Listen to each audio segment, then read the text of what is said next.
Assalamu alaikum doctors. Today our topic is neonatal jaundice. We all know what is jaundice. Jaundice means yellow discoloration of the skin, mucous membrane and sclera.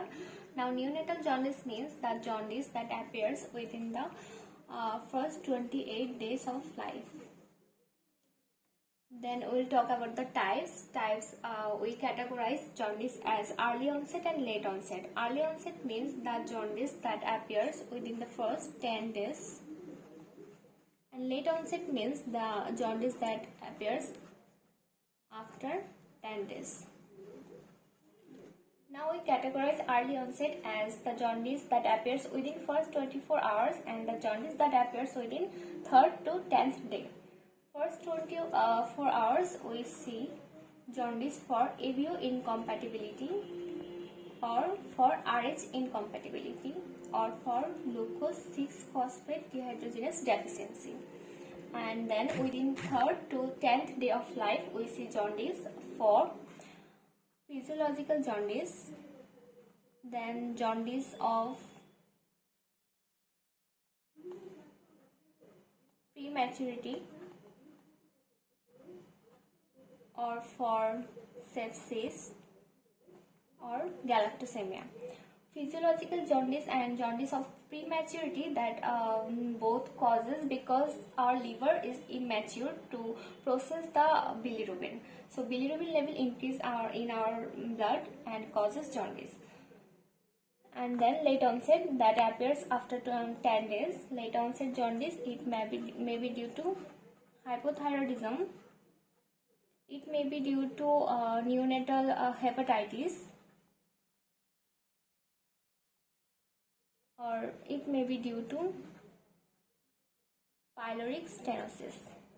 Then clinical manifestation. What we see in the jaundice. The first thing in jaundice we will see is yellow discoloration, obviously. Then we'll look for the other manifestation so that we can know what is the cause behind this yellow discoloration or behind jaundice.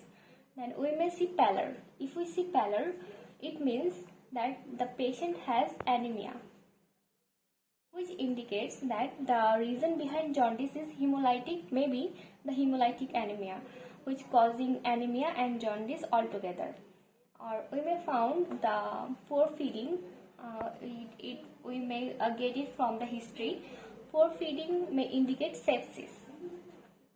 Then we may found convulsion as unconjugated bilirubin has a very toxic effect on our CNS, so it can cause convulsion. Then we'll go for the investigation. For jaundice, serum bilirubin is the first thing we see for. Then we'll do our further investigation according to our clinical manifestation. If we suspected anemia or hemolytic anemia, then we must do some investigation that will tell us if it is really hemolytic anemia or not. For that, we will see hemoglobin level, or we might see peripheral blood film, or think we got in clinical manifestation about sepsis. Then in investigation we will do sepsis screening.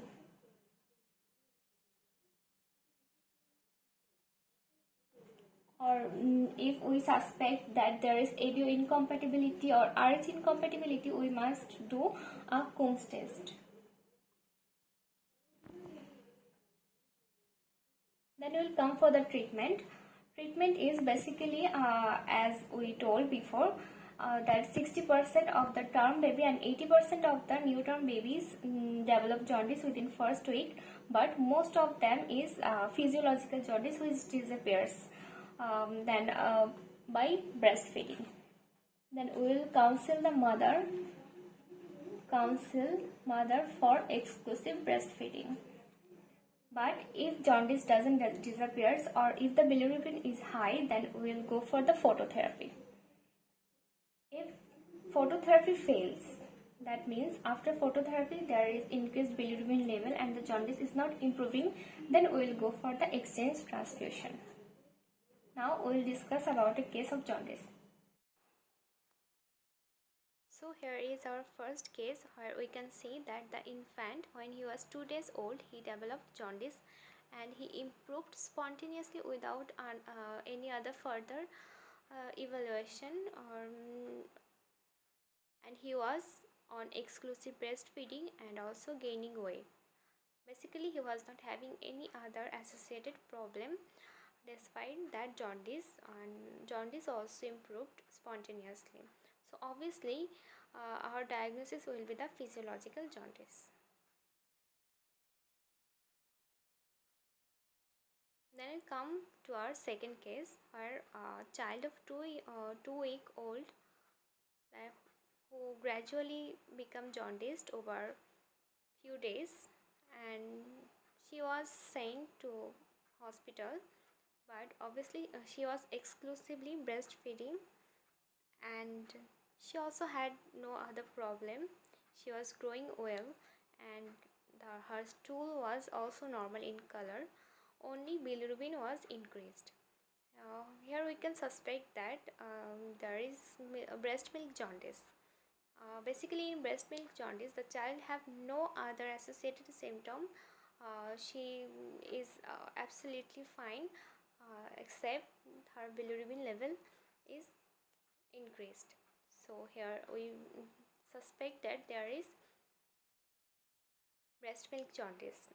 In case of breast milk jaundice, our treatment should be first, we should not stop the breastfeeding, because breastfeeding, if we stop breastfeeding, then it will further hamper the child's health.